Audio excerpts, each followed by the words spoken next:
Si Saisi ay mabuot, mabinuligon, ag mahilig magsaot.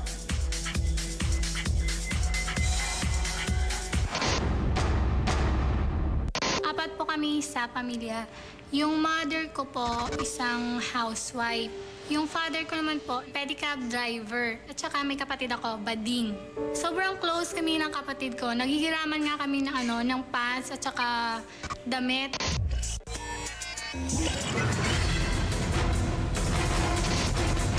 Graduate po ako ng BS Ed Education, major in PEM, yung PE, ng pasayaw-sayaw, ganon. Dahil sa hilig kong sumayaw, hindi ako nakapasa ng board exam kasi hindi naman ako matalino. Nag-DI na lang ako.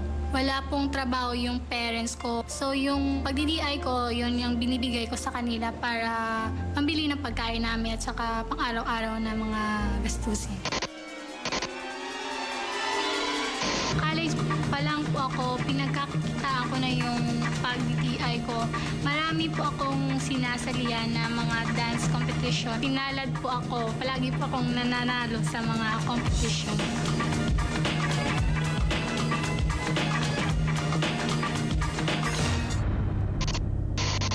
Ang dream ko po talaga, gusto kong makakompete ng national at saka international dance sport.